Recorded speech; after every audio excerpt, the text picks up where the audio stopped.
우리가 운전을 하다 보면 길가에 이렇게 숫자가 적혀 있는 것을 보게 되고 그 숫자는 제한 속도를 말하고 있는 것을 보게 됩니다. 그래서 우리는 그 숫자보다 빨리 달리는 경우가 참 많은데요. 그렇게 제한 속도보다 빨리 달리게 되면 좀 어떤 일이 벌어질 수 있냐면 경찰이 우리를 잡을 수 있습니다. 혹시 여러분 가운데 최근에 경찰한테 잡혀서 티켓을 먹어본 경험 있으십니까? 그럴 때 여러분에게 좀 질문하고 싶은 건 경찰이 여러분들을 잡을 수 있는 권한이 어디에서 나올까요? 경찰이 여러분들이 제한 속도를 지키지 않아 여러분들을 잡고 티켓을 준다면 경찰이 어떤 권한으로 여러분들을 잡을 수 있을까요? 경찰이 스스로? 아니죠. 경찰이 여러분들을 잡을 수 있고 저를 잡을 수 있는 건 법이 있기 때문입니다. 법이 있기 때문에 경찰이 권한이 있고 제한 속도를 지키지 않을 경우 그죠? 잡을 수 있게 됩니다. 그래서 경찰은 법에 의해서 티켓을 줄 수 있고 우리는 그 법 때문에 티켓을 받으면 벌금을 내게 됩니다. 그 벌금을 내는 이유도 당연히 법이 있기 때문에 벌금을 내게 됩니다. 그럴 때 우리가 좀 생각해 보고 싶은 건 하나님이 우리를 벌 주십니다. 성경을 보면 끊임없이 하나님은 우리를 벌 주신다, 심판하신다, 진노하신다라는 내용을 보게 됩니다. 그럴 때 하나님은 우리를 진노하고 벌을 주시고 심판할 수 있는 권한이 어디 있다고 생각을 하십니까? 무엇이 있기 때문에 하나님이 벌을 내릴 수 있게 됩니까?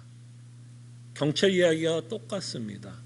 법이 있기 때문에 가능합니다. 법이 있기 때문에. 그래서 하나님이 인간과 법을 같이 만들었다기보다는 인간을 법에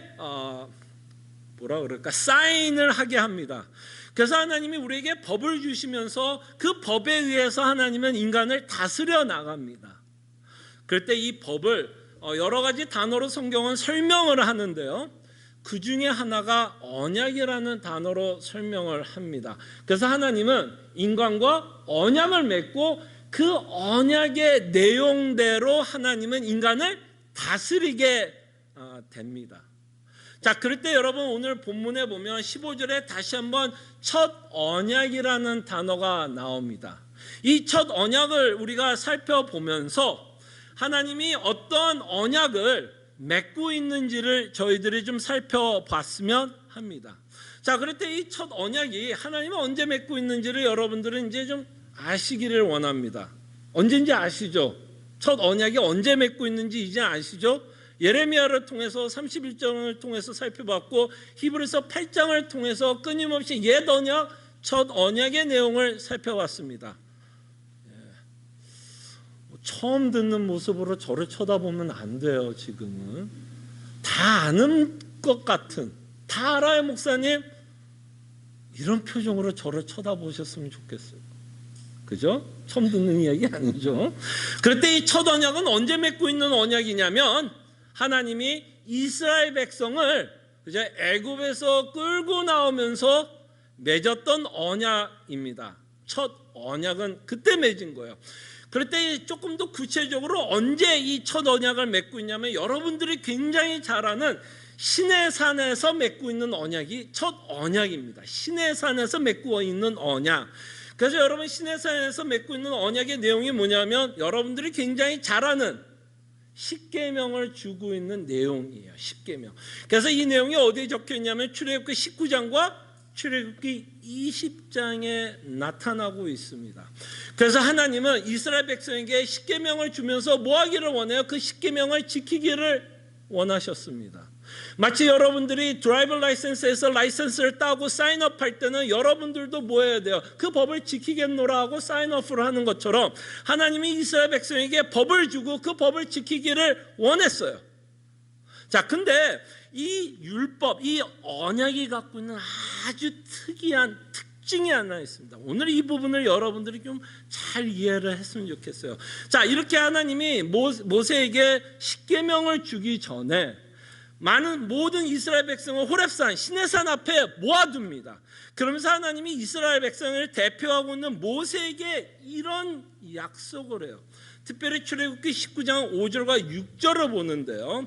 여러분들이 보고 있으면 제가 밑줄을 하나 쳐놨을 겁니다. 주보에 보면 이 단어가 굉장히 중요합니다. 이 단어를 우리가 이해를 해야 첫 언약이 갖고 있는 특징을 저희들이 보게 됩니다.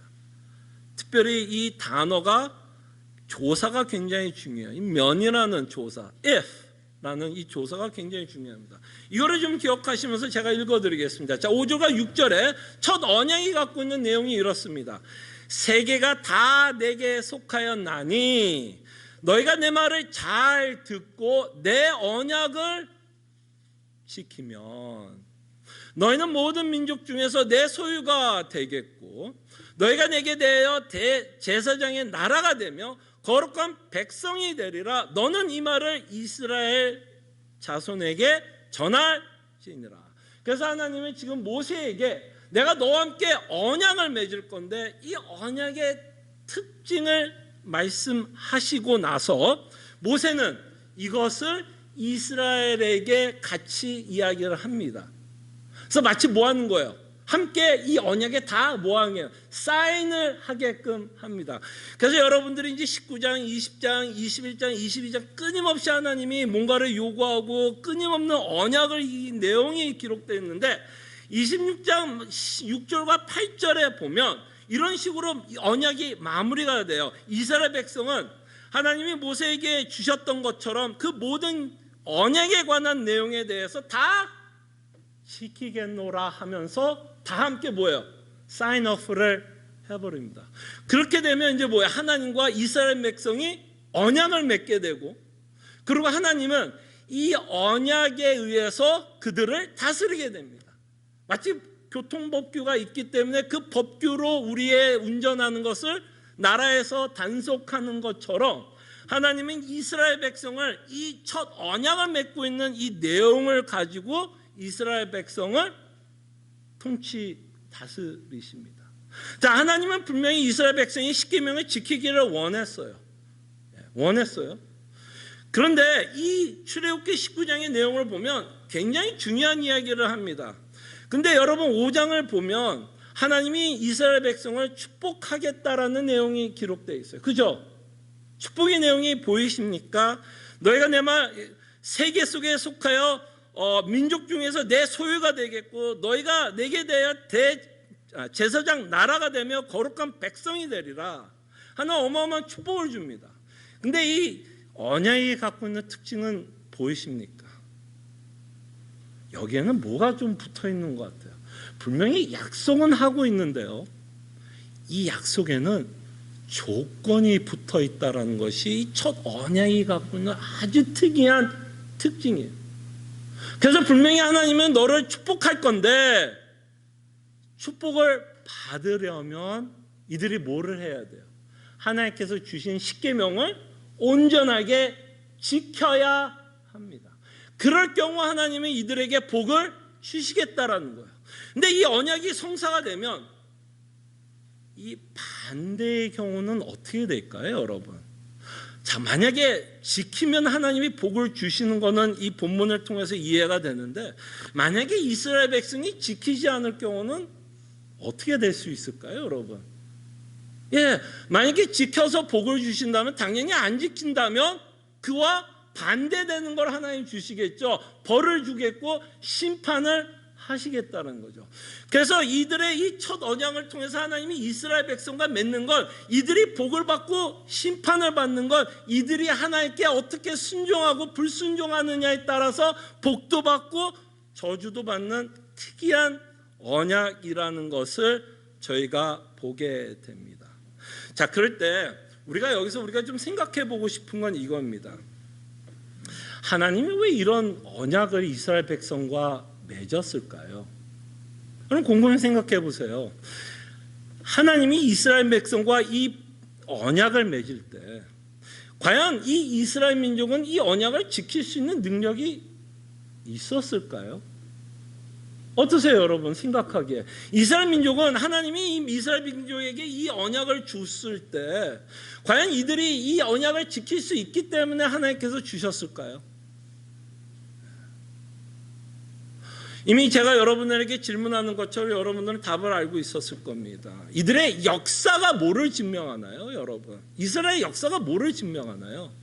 이들은 하나님의 언약에 신실했다기보다는 끊임없는 불순종을 하고 있고, 저희들이 예레미야를 통해서도 끊임없이 봤던 것처럼 남편이었음에도 불구하고 이 부인되는 이스라엘 민족은 끊임없는 우상과 다른 신들을 섬기면서 언약을 어기고 있다라는 것을 보게 됩니다. 그렇게 분명히 이들은 하나님의 율법과 언약을 지킬 수 없는 자임에도 불구하고 왜 하나님은 이렇게 이스라엘 백성과 첫 언약을 맺고 있을까요? 자, 그럴 때 하나님의 지혜를 보게 됩니다. 그럴 때 여러분, 우리가 한 가지 좀 생각해 보고 싶은 건, 이 이스라엘의 민족은 참 다양하게 사용이 돼요. 아주 다양하게 사용이 되는데요, 한 가지 다양하게 사용되고 있는 것 중에 하나가, 이 이스라엘 민족은요, 사실은 인간을 대표하기도 합니다. 이 이스라엘의 모습을 통해서 인간이 누구인지를 보여주기도 합니다. 그래서 하나님은 이스라엘 백성과 이렇게 언약을 맺고 있고, 이들은 스스로 뭐 한다 그랬죠? 지킨다 그랬어요? 안 지킨다 그랬어요? 스스로 지킬 것을 하나님 앞에 언약을 맺고 있는데, 그들의 역사를 보면 하나님의 언약에 신실하지 못하고 있는 것을 보게 되고, 하나님은 이 이스라엘 민족이 하나님 앞에 신실하지 않는 것 때문에 하나님은 사실 이스라엘 민족을 어떻게 할 수 있냐면 벌을 내릴 수 있게 됩니다. 그래서 그 죄의 어떤 심판의 절정을 이루는 또 다른 사건이 여러분들이 굉장히 잘 아는 바벨론 사건이에요. 우리가 그 바벨론의 사건을 봤을 때 우리는 정치적으로 이해하지 않습니다. 바벨론이 강대국이었고 이스라엘이 약소국이었기 때문에 바벨론이 그저 힘으로 이스라엘 민족을 다시 한번 노예로 만든 게 아니라, 그 전쟁은 하나님의 뭐였어요? 벌이었어요. 벌. 너희가 지키지 않았기 때문에 하나님께서 벌을 내리고 있는 모습을 보게 됩니다. 자, 그럴 때 이것을 통해서 우리는 보게 됩니다. 하나님, 이스라엘 민족이 인간을 대표하고 있다면 여러분과 저희들의 모습을 보여주기 위해서 하나님은 이렇게 다시 한번 이스라엘 민족과 첫 언약을 맺고 있어요. 자, 이것에 대해서 사도 바울은 로마서 3장 19절 20절에서 이렇게 이스라엘의 역사를 해석합니다.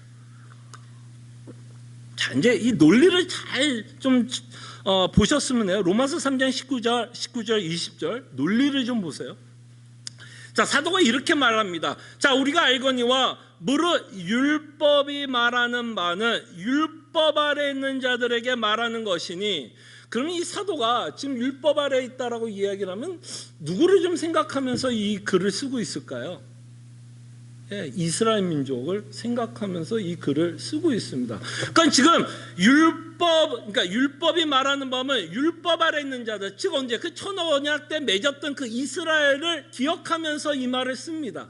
그럼 여러분, 만약에 지금 사도가 율법 아래 있는 자가 이스라엘이라고 생각을 하고 있다면, 그 다음에 나오는 내용도 어떤 내용이 나와야 되냐면 이스라엘을 하나님이 심판하셨다라고 나와야 정상이죠. 개 끄덕끄덕끄덕. 근데 보세요, 제가 말하는 포인트를 한번 보세요. 율법 아래 있는 자들, 이스라엘 민족을 생각하면서 이야기를 하고 있는데, 그 다음 말에는 이스라엘을 얘기하지 않고 무슨 얘기를 해요? 온 세상에 관해서 이야기합니다. 자, 다시 한번 읽을게요. 무릇 율법이 말하는 바는 율법 아래 있는 자들에게 말하는 것이니, 이 모든 입을 막고 온 세상으로 하나님의 심판 아래 있게 하려 함이라. 논리대로 따지면 이 말이 나와야 돼요. 율법 아래 있는 자들에게 말하는 것이니, 모든 입이 아니라 이스라엘의 입을 막고 이스라엘을 하나님이 심판하셨다라고 하는 게 이 논리가 맞는 거죠. 근데 지금 사도는 이스라엘이 행했던 범죄를 이스라엘 민족이 행한 것으로 이해하지 않고 누가 범죄를 했다라고 이해하는 거야? 온 세상이. 그러니까 이스라엘 민족이 어떻게 사용되는 거야? 대표로. 무슨 얘기인지 알겠죠? 대표로 이스라엘 민족이 행했던 이 모든 죄는 모든 인류가 행한 죄다라고 사도는 말을 합니다. 그때 여러분 가끔 생각합니다. 이스라엘 민족과 하나님이 맺지 않고 우리 조상과 혹시 언약을 맺었으면 결과가 달랐을까요? 예, 조선 시대에 예수님이 하나님이 나타나셔서 세종대왕과 함께 언약을 맺었다면 그 조선인들은 하나님의 언약에 성실하게 순종했을까요? 성경은 아니라는 거예요. 이스라엘 민족이나 한민족이나 다 똑같다. 여러분과 저랑 맺어도 똑같은 결과가 나온다라는 거예요. 그래서 사실 하나님이 이렇게 첫 언약을 이스라엘 민족과 맺으면서 이들이 지킬 것을 기대했던 게 아니에요. 사실은 지킬 것을 기대했던 게 아니라 이 첫 언약을 통해서 20절에 보면 결론이 이렇게 말하죠. 그러므로 율법의 행위로 그의 앞에 의롭다 하심 얻을 육체가 없다. 무슨 얘기예요? 모든 자들은 죄인이다. 네, 모든 자들은 죄인이다. 이스라엘뿐만 아니라 우리 모두 죄인이다. 그러면서 하나님이 첫 언약을 맺고 있는 그 이유를 이렇게 말합니다. 율법으로는 뭐를 깨달아요? 죄를 깨달음이라. 그래서 하나님이 이렇게 모세에게 첫 언약을 맺게 함으로써 사실은 하나님은 이렇게 표현하죠. 우리 식으로 얘기하면 뭐냐면 확인 사살을 시켜버리는 거예요. 죽었는데, 그죠? 무슨 말인지 알겠죠? 죽었는데 다시 한번 죽었다는 걸 확인하기 위해서 2번, 3번 쏴버린 거예요.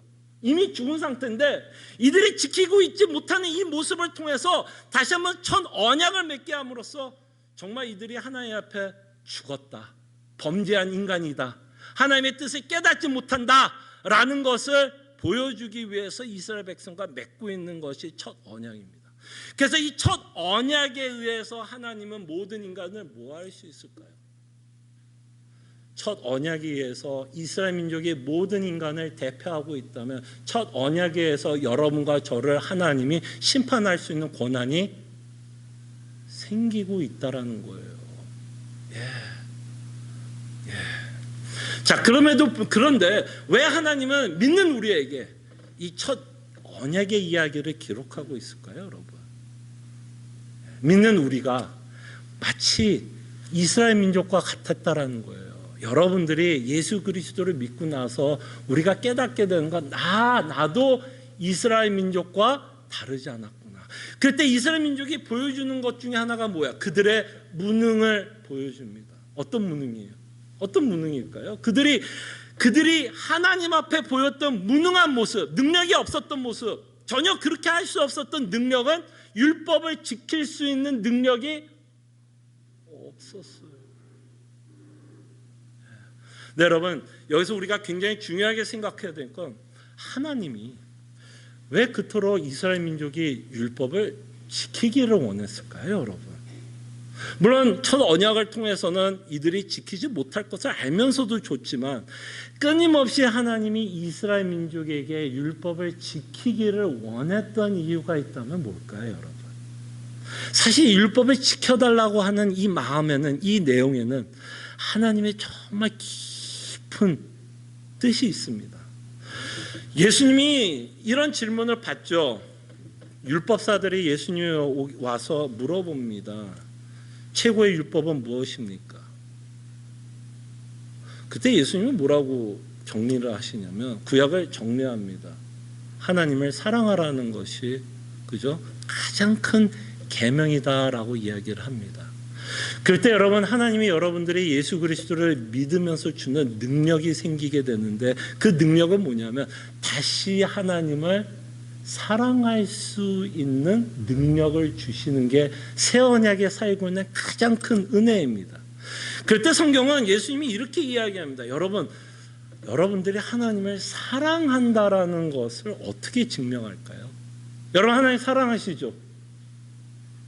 그래서 이렇게 찬양하는 모습, 예배하는 모습, 기도하는 모습을 통해서 우리는 하나님을 사랑하는 모습을 보이는데 예수님은 조금 더 이렇게 이야기합니다. 우리가 하나님을 사랑한다라는 건 우리가 계명을 지킴으로, 사랑하기 때문에 계명을 지킨다라는 게 예수님의 답이었어요. 너희가 나를 사랑한다면 뭐 할 거라고요? 계명을 지킬 것이다 라고 말씀합니다. 그럼 사실 하나님이 이스라엘 민족에게 그토록 율법을 지켜달라고 이야기할 때는 사실 뭐를 요구한 걸까요, 여러분? 그저 율법주의적으로 그냥 형식적으로 제사 드리고 형식적으로 하나님께 기도하고 형식적으로 예배하기를 하나님이 원하신 건가요? 그냥 11시에 예배를 드리면 그냥 몸만 이곳에 있기를 원했을까요? 아니면 여러분들의 모두 함께 있기를 원했을까요? 마음도. 무슨 마음? 하나님을 사랑하고자 하는 마음. 그래서 사랑하기 때문에 뭐 하기를 원했던 거예요? 율법을 지켜달라는 거였어요. 근데 이스라엘의 역사를 통해서 우리가 뭘 알아? 어떤 무능을 보게 되는 거예요? 인간은 하나님을 사랑할 수 없다라는 거예요. 예. 인간은 하나님을 사랑하고 싶은 마음이 전혀 없고 내가 만든 우상을 더 사랑하면서 살고 싶은 것이 바로 이스라엘 민족이 보여주고 싶었던 내용이에요. 그럼 지금 여러분들이 하나님을 사랑하고 있다면 여러분 사랑하죠. 물론 온전하게 사랑은 아닐 수도 있어요. 그러나 우리 안에 이제 원함이 있고 하나님을 사랑하고 또 하나님의 뜻대로 살아가고자 하는 소원과 열망이 생겼다면 이것이 성경에서 말하고자 하는 은혜라는 거예요. 은혜라는 거예요. 여러분들이 이 자리에 나와서 정말 하나님을 사랑하고 기도하고 찬양하고 이 말씀을 듣는다면 이게 바로 하나님께서 베풀으신 은혜 때문에 가능했다라는 것을 이 하나님이 첫 언약을 맺고 있는 이스라엘의 상태를 통해서 말씀하고 싶어요.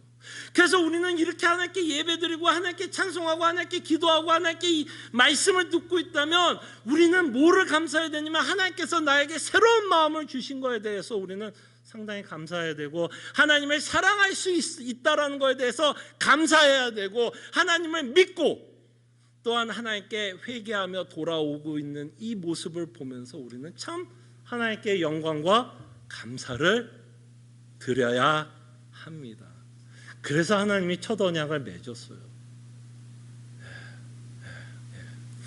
그래서 이 첫 언약을 통해서 우리는 굉장히 중요한 적용점이 생겨납니다. 믿는 자들에게 이 하나님이 이스라엘 민족과 첫 언약을 맺는 이 모습과 그들의 삶을 보면서 믿는 우리에게는 어마어마한 도전을 우리에게 줍니다. 이 첫 언약의 내용을 통해서 여러분과 저의 삶이 어떤 식으로 나타나야 되냐면 끊임없는 회개의 삶으로 나타나셔야 돼요. 아까도 제가 말씀드린 것처럼 예수 그리스도를 믿는다면 그 나타나고 있는 여러 가지 증거들이 있고 현상이 있다라고 말씀을 드렸습니다. 그 중에 하나가 우리가 하나님을 사랑하기 때문에 그의 계명을 지키려고 애를 쓰고 있는 것도 우리가 그리스도를 믿고 있는 증거여 현상입니다. 그런 것과 마찬가지로 여러분과 제가 예수 그리스도를 믿고 있다면 반드시 나타나는 현상이 있는데 그것은 회개입니다. 회개예요. 그 회개의 모습이 어떻게 나타나냐면 제가 지금 이스라엘 이야기를 하면 이것이 이스라엘 이야기로 받아들이지 않고 누구의 이야기로 받아들일까요? 내 이야기로 받아들이게 됩니다. 그리스도의 은혜를 받고 구원을 받은 자들은 저 이스라엘 나쁜 사람 어떻게 그럴 수가 있어 이게 아니라 쟤나 나나 다른 게 그래서 뭐를 깨닫는 거예요? 참 회개한 자는 자신이 율법 아래 죄인이라는 것을 깨닫게 됩니다. 근데 왜 하나님은 우리가 죄인이라는 걸 깨닫게 하시려고 애를 쓸까요, 여러분? 그리고 저는 왜 이렇게 목소리가 그냥 제 목소리 크죠? 근데 왜 저는 죄를 강조할까요, 여러분? 왜 저는 여러분들에게 끊임없이 죄를 강조할까요? 제가 여러분들에게 죄를 강조하고 싶은 건 우리가 얼마나 큰 은혜를 받고 있는지를 강조하고 싶어서요. 이 하나님의 은혜를 깨닫는 것이 우리가 죄인 되는 것을 깨닫는 것과 함께 가더라고요. 그러니까 우리가 하나님의 은혜를 깨닫는다라는 말에는 사실은 이스라엘의 상태를 보면서 내 모습을 보는 거예요. 이럼에도 불구하고 하나님은 뭐 했어요? 나를 구원하기 위해서 십자가에 죽으시고, 이렇게 여전히 율법을 지키지 못하고 있는 내 모습을 보면서 끊임없이 하나님은 뭐예요? 내가 너를 사랑한다. 나 너 안 버려. 그죠? 다시는 네 죄 내가 기억하지 않을 거야. 저는 여러분에게 뭐를 강조하고 싶은? 은혜를 강조하고 싶어요. 근데 문제는 이 은혜를 이해하려고 믿으려면 정말 이스라엘 상태가 내 상태라는 게 믿어져요. 정말 내가 받은 은혜가 얼마나 큰지도 함께 알아가기 때문에 제가 여러분들에게 죄를 강조합니다. 여러분 고문하려고 하는 거 아니에요. 여러분 그냥 마음 불편하게 하려고 죄를 강조하는 게 아니라 그만큼 은혜가 크다라는 것을 전달하고 싶어서 정말 이스라엘 모습이 내 모습이다라고 말씀을 드리고 싶은 겁니다. 그래서 이렇게 죄인된 모습을 발견하게 되면 이렇게 은혜를 받은 자들은요, 스스로 점검해요. 스스로 점검해요. 스스로 점검하면서 무슨 생각을 하냐면, 아, 나는 이렇게 살면 안 되는구나. 이스라엘 이야기를 하면 우리는 무슨 생각을 해야 되냐면, 내 모습도 보지만, 아, 난 이렇게 살면 안 되는구나. 그래서 우리는 회개를 통해서 우리의 구체적인 우리의 죄들을 보게 됩니다. 그리고 그 구체적인 죄의 모습을 보면서 무슨 생각을 하게 되냐면, 아, 내가 구체적으로 어떤 모습이 변해야 되는지에 대해서 고민하게 되는 거예요. 제가 왜 여러분 구체적인 거를 강조하냐면, 여러분들이 그냥 내가 죄인이다라고만 여러분들이 고백하면 여러분들이 뭐를 바꿔야 되고 뭐를 변화시켜야 되는 것도 굉장히 두리뭉실하게 될 수밖에 없어요. 글쎄 정말 은혜로 여러분들의 삶이 변화해야 된다면 뭐를 봐야 될까요? 내 안에 있는 구체적인 나의 죄의 모습을 보셔야 돼요. 그때 한 가지 제가 말씀을 준비하면서 그냥 제 모습을 여러분들에게 말씀을 드릴게요. 저는 상당히 위선자라는 것을 느꼈어요. 위선자. 목사님 무슨 위선자, 뭐 이렇게 강한 단어를 써요. 아니요, 진짜 위선자더라고요. 여러분 제가 얼마나 여러분들 앞에 위선자인 줄 아세요? 설교할 때는요 이렇게 설교합니다. 걱정하지 마십시오. 염려하지 마십시오. 하나님이 여러분들의 인생을 꼭 잡고 있고 여러분들이 어디 가든지 하나님이 여러분들 붙잡을 것이고 모든 것을 합력하여 선을 이루실 것을 우리는 믿습니다. 제가 그렇게 설교하죠. 그렇게 설교하죠. 그래도 빨리 끄덕끄덕 해줘야지. 제가 안 하는 것 같이 보일 수 있죠. 그렇게 설교하죠. 그럼 제가 염려를 안 할까요? 여러분 제가 염려를 안 할까요? 제가 걱정을 안 할까요? 정말 매일매일 살아가면서 정말 하나님이 나와 함께하고 있다는 걸 정말 100%로 굳건히 믿고 살아갈까요? 아니면 여전히 하나님을 의심하고 오해하고 정말 하나님이 나와 함께 할까? 라는 생각을 하면서 살까요? 어느 쪽일 것 같아요? 후자예요, 후자. 저 위선자예요. 범사에 감사하라고 그렇게 외치면서 그렇게 많이 감사하지 못해요. 저 위선자예요. 근데 죄송하지만 여러분도 다르지 않아요. 여러분도 다르지 않아요. 저는 여러분들이 그걸 봤으면 좋겠어요. 정말 안 믿는 자들이 위선자가 아니라요, 우리가 위선자예요. 정말 생각해 보세요. 여러분 하나님 사랑하시죠? 그죠? 하나님 뜻대로 살고 싶은 마음 있으시죠? 그죠? 근데 그렇게 살아가지 못한다면 그게 위선자 아니에요? 그게 위선자 아니에요? 그게 위선자죠. 진짜 우리 위선자예요. 그런데도 하나님은 끊임없이 우리를 사랑해요. 우리가 가장 혐오하는 자들이 위선자 아니에요? 히포크레트. 여러분들 정치인들 굉장히 싫어하는 이유가 뭐예요? 위선자라서 싫어하는 거 아니에요? 어떻게 말과 속이 저렇게 다를 수가 있어? 말은 국민을 위해서 정치한다고 이야기하지만 속 들여다보면 다 자기 속, 자기 이익, 자기 것 챙기는 맨날 우리 이런 거 보면서 위선자 보면서 욕하는 거 아니에요. 근데 그게 다르지 않아요, 사실. 여러분과 저가 다르지 않아요. 다르지 않아요, 진짜. 근데 제가 여러분들 앞에 왜 제가 위선자라는 걸 말씀하는 줄 알아요? 창피함에도. 그런데도 하나님은 사랑하세요. 그런데도 끊임없이 하나님은 오래 참으세요. 그리고 하나님은 우리가 위선자처럼 살지는 않기를 원해요. 그래서 우리는 끊임없이 싸웁니다. 내 자신과 싸워요. 내 안에 있는 죄성과 싸웁니다. 내 믿음이 연약한 것과 싸웁니다. 하나님을 믿으려고 애를 씁니다. 이게 뭐예요? 회개의 삶이에요. 내 주제를 파악하고, 그렇기 때문에 하나님의 은혜가 필요하고, 그 은혜 때문에 내가 잘은 못하지만 다시 한번 오뚜기처럼 해보겠다라는 그 의지, 이게 회개예요. 그래서 회개는 은혜예요, 여러분.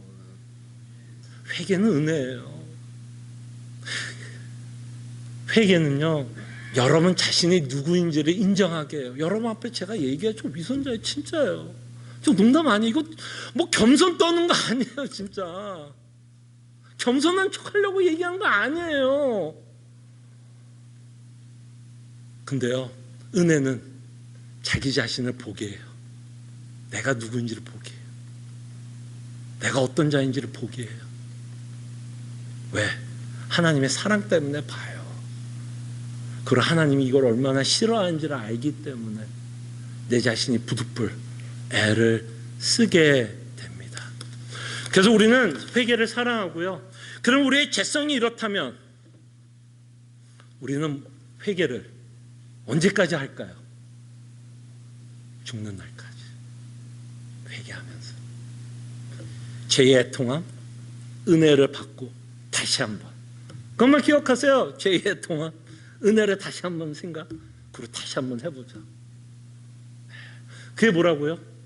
예수 믿는 증거입니다.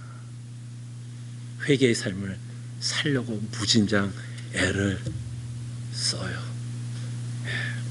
그러면서 이 첫 언약을 통해서 율법 아래에서 죽었던 우리의 모습, 무능한 우리의 모습, 그러나 다시 한번 예수 그리스도께서 거듭나게 하지만 여전히 주의 뜻대로 살지 못하고 있는 나의 모습을 보면서 우리는 여전히 회개를 하면서 삽니다. 그러면서 새 언약이 주는 어떤 긍정적인 축복이 있는데 15절을 다시 한번 볼게요. 이로 말미암아 그는 새 언약의 중보자시니 이는 첫 언약 때에 범한 죄에 속량하려고 죽으사. 그렇죠? 첫 언약이 갖고 있는 내용이 뭐예요? 범죄를 하면 벌을 받아야 되기 때문에 여러분들이 죄 사함을 받기 위해서는 죽음이 필요하다는 얘기를 하는 거예요. 첫 언약 때 범한 죄에 속량하려고 죽으사. 그러면서 어떤 일이 벌어지냐면 부르심을 입은 자로 하여금 영원한 기업의 약속을 얻게 하신다. 여러분들의 죄를 사하는 이유는 여러분들에게 축복해주고 싶어서요. 하나님이 영원한 기업을 여러분들에게 주기 위해서, 영어로 말하면 inheritance, 상속, 하나님이 여러분들에게 상속을 주기 위해서. 그래서 히브리서 기자는 약간 이런 표현하죠. 이 언약을, 새 언약을 유언으로 표현합니다. 유언. 여러분, 유언이 발행하기 위해서, 유언이 이루어지기 위해서 반드시 벌어져야 되는 일이 뭐죠? 부모가 자녀에게 유언으로 상속을 시키려면 그 부모가 뭐 해야 되죠? 죽어야 돼요.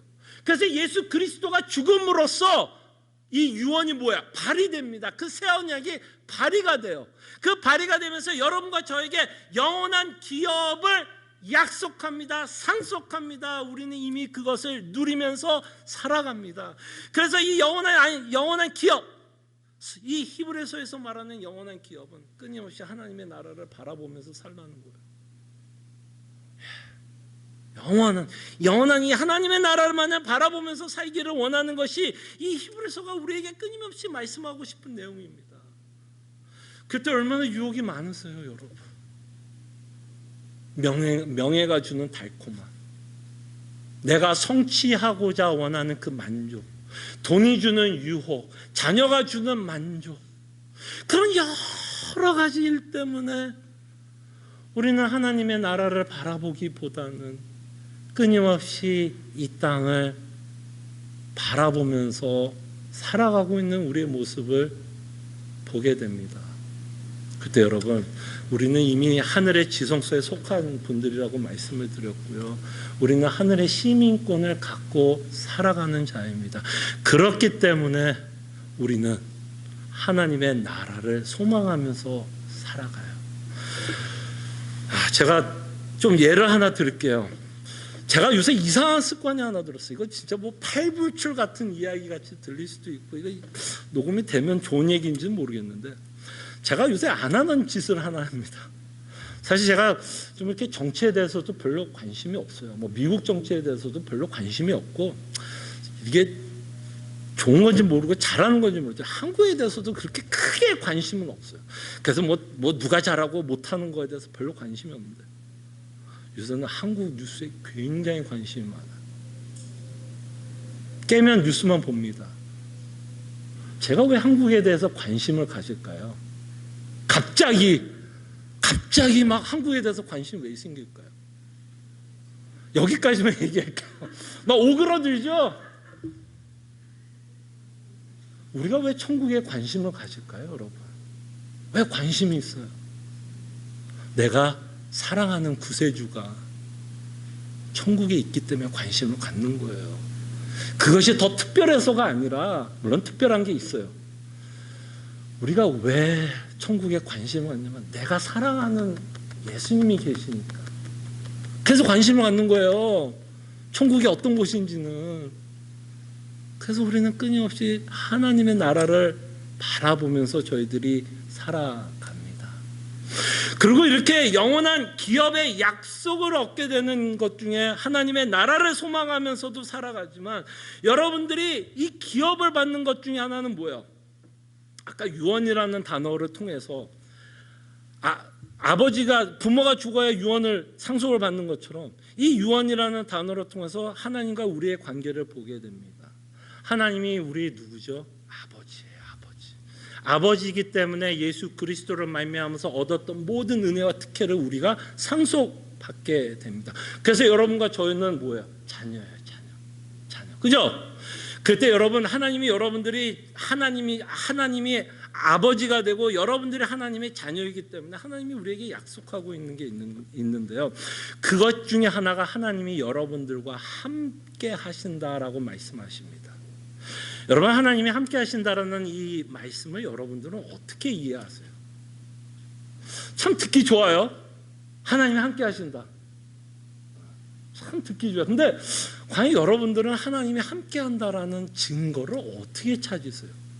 저는 옛날에 신앙생활을 하면서 하나님이 나와 함께하고 있다는 것을 확인하기 위해서 참 다양한 경험을 하고 싶었어요. 이런 경험을 하면 하나님이 나와 함께하고 있구나라는 증거라고 생각해서 이런저런 경험을 하고 싶었어요. 그중 하나가, 제가 가끔가다 오후 성경 공부 때는 제 얘기를 합니다. 설교 때는 제 얘기하는 걸 별로 안 좋아하는데요. 어쨌든 설명을 위해서 제가 제 얘기를 할게요. 제가 여러분들에게 말씀드린 것처럼 제가 젊었을 때는 은사 집회도 참 많이 다녔어요. 이 얘기 기억나시죠? 저는 참 방언을 받기를 원합니다. 이건 신학적으로 또 다른 이슈예요. 그렇지만 그때는 그게 정말 있는 줄 알았고 그걸 받고 싶었어요. 제가 왜 그걸 받고 싶었을까요?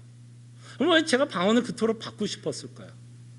그게 뭐하다고 생각한 거예요? 그게 그런 체험들, 그런 경험들이 내가 하나님이 나와 함께하고 있는 증거로 생각하고 있었기 때문에, 저는 이런저런 경험들을 통해서 정말 하나님이 나와 함께하고 있구나. 그래서 여러분들은 우리가 하나님이 함께하고 있는 증거 중에 우리가 많이 생각하는 것 중에 하나가 이제 기도응답 같은 경우. 그죠? 하나님께서 이런저런 기도를 했는데 하나님께서 기도응답을 해주셨다라는 걸 통해서 하나님이 나와 함께하고 있다라는 체험, 증거를 삼고 싶어요.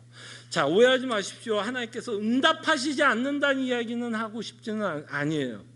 그러나 여러분, 1차적으로 하나님이 여러분들과 함께하고 있는 증거는 다른 게 아니에요. 삼위의 하나님 가운데 여러분들이 잘 아는 성령 하나님이 계십니다. 여러분이 성령 하나님이 여러분들과 함께 하세요? 안 하세요? 함께 해요.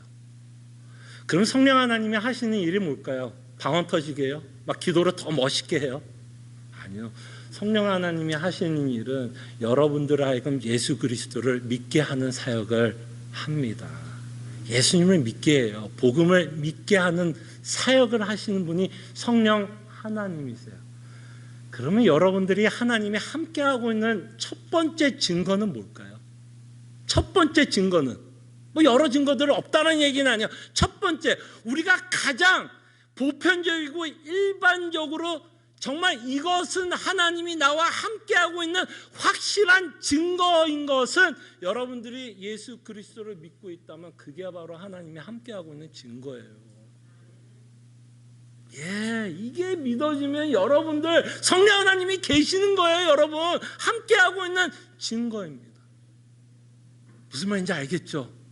기도 응답 안 하셔도, 그죠? 응답 안 하셔도 하나님이 여러분과 함께 하세요. 여러분들이 예수 그리스도를 믿고 있는 그것이 있다면, 그죠? 그 다음에 또 하나 우리가 생각해 보고 싶은 건, 하나님이 여러분들이 하나님의 아버지라면 우리는 이런 말도 합니다. 하나님이 함께 하신다. 그리고 또 하나님이 여러분들을 보호하신다라는 말도 합니다. 참 다 좋아하는 언어들이에요. 목사님 함께 하십니다. 뭐 성도에게 걱정하지 마십시오. 집사님, 여러분 하나님이 당신을 보호하실 것입니다 라는 말을 하고 그 말 들으면 우리 참 기분 좋죠. 여러분, 여기서 또 한 번 좀 생각해 보고 싶은 건, 하나님이 여러분들을 어떻게 보호할까요? 여러분, 보통 우리가 보호라고 하면 당연히 위험한 상태에 있을 때 쓰는 단어예요. 그죠? 편안할 때 쓰는 단어가 아니에요. 보호는 뭔가 위기 상황이 있고 위태로운 상황이 있고 하나님께 기도해야 되는 상황 가운데서 우리가 쓰는 말이 하나님이 우리를 보호하신다라는 말을 쓰게 됩니다. 그때 여러분 다시 한번 이 보호하신다는 말을 이렇게 좀 이해했으면 좋겠어요.